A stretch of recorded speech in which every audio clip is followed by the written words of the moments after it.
আসসালামু আলাইকুম সানাউল্লাহ ভাই। ওয়ালাইকুম আসসালাম ভাই। আচ্ছা ভাই, আমি আপনার কাছে যে জিনিসটা বা যে বিষয়টা নিয়ে আজকে জানতে চাচ্ছি সেটা হলো, আপনি তো দীর্ঘদিন কৃষিকর্মের সাথে কৃষিকাজের সাথে জড়িত ছিলেন।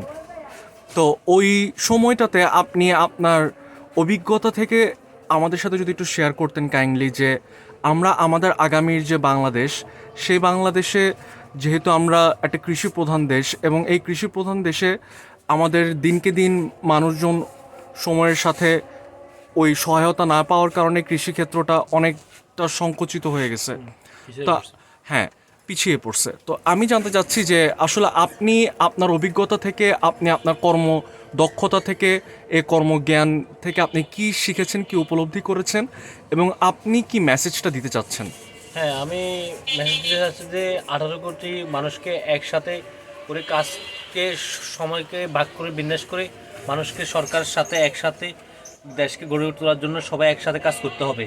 তবে এখানে সরকারের কিছু করণীয় আছে, অনেক সহযোগিতা হাত বাড়াইতে হবে। বিগত সরকারও কিছু কাজ করছে, ভালো করছে, কিছু কাজও পিছনে রাখার কারণে অনেক কৃষক পিছিয়ে গেছে। এটার কারণে অনেক মানুষ কৃষিকাজ সেক্টর থেকে দূরে চলে গেছে।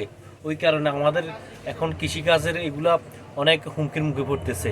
আমরা চাই বেশি বেশি করে সরকার থেকে সহায়তা, যাতে ওনারা সার, বিষ, কীটনাশক, বিভিন্ন যাবতীয় জিনিস কৃষকদেরকে যে সুন্দর করে দিই, যে একটা ট্রেনিং আছে, ওই ট্রেনিং সেন্টারের মাধ্যমে প্রাপ্তভাবে গড়ে তোলা, তাহলে অনেক অনেক মানুষ সহযোগিতা এবং সুন্দর করে ট্রেনিংয়ের মাধ্যমে ফসলের উৎপাদন বৃদ্ধি, দেশের চাহিদা মিটাতে পারবে, এবং কি সরকারও আর হুমকির মুখে পড়তে হবে না দেশকে। সবাই জনগণ 18 কোটি মানুষ বাস্তবতা মেনে আমরা বাইরের দেশে রপ্তানি করার জন্য প্রস্তুত থাকবো। এইটা ফসলের নিয়ম শৃঙ্খলাভাবে আমরা কাজ করতে পারলে আমরা অনেক উৎপাদন ক্ষমতা অনেক বাড়াতে পারবো, এবং এটা আমাদের আগামী বাংলাদেশ হবে। জি, ধন্যবাদ আপনাকে।